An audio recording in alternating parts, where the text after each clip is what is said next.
I mean, I'm just so excited to be back. The memories, just flood back.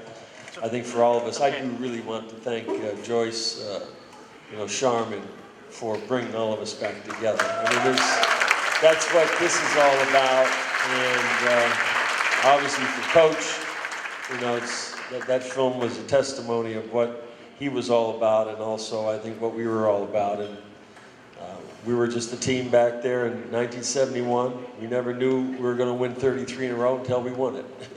And never knew we were going to win a championship until we won it, but we did, and I'm just proud to be part of it. Absolutely. Come on, Jack. I too want to thank Coach and Joyce for bringing us back together. I think this has been a very special night for all of us. That was a very special season, and I think that as we look at the success that we had, we really were a team. We played together as a team, and it all started when Bill took us to Hawaii for a training camp and ran us to death. And we were in better shape than everybody else. And everybody came together, everybody brought different skills, different things to the table. And again, we were a real team, and as I watch some of that footage, it just brings back a lot of great memories. And I like to thank Coach and Joyce for bringing us together. McMillian, you had a lot to say on that film. Go ahead.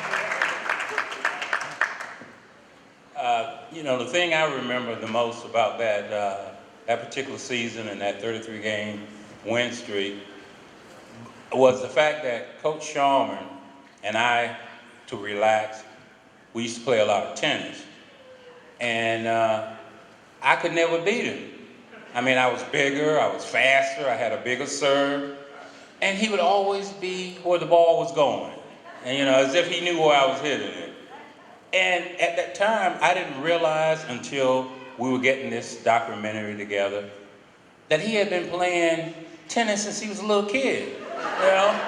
And he was like an all-state tennis player, and I kept wondering, who is this guy? Like in Butch Cassidy and the Sundance Kid when they were being chased. Who are these guys? And he never told me he played tennis most of his life. He just would beat me and beat me and beat me. But doing this documentary, doing the interviews and talking to people, I realized what a great athlete. I knew what a great person he was, what a great coach, but I never knew what a great athlete he was in every sport. Not just someone who played the sport, but who was great at playing baseball and football and basketball and tennis. And I think that's what I'm going to bring from this documentary and coming out and talking to him, was the fact that I realized what, in addition to a great person, what a great athlete he was.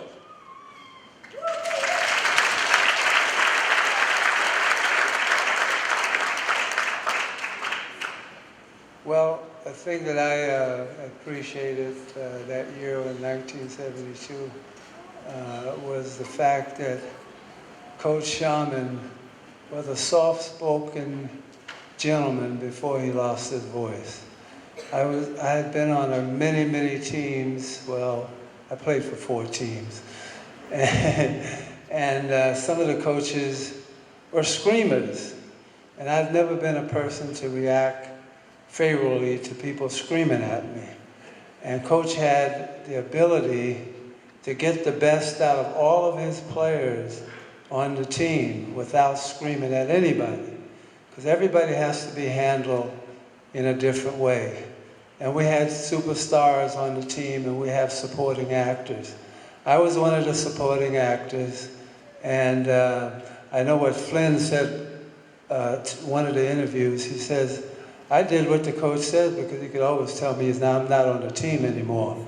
But he had guys like Jerry and Will and Happy Harrison and Gail and Pat Riley, and we all have different personalities, but he was able to take us and get what he needed to get out of each player, get the things that they can help the team with the most, and I think he did a great job with it.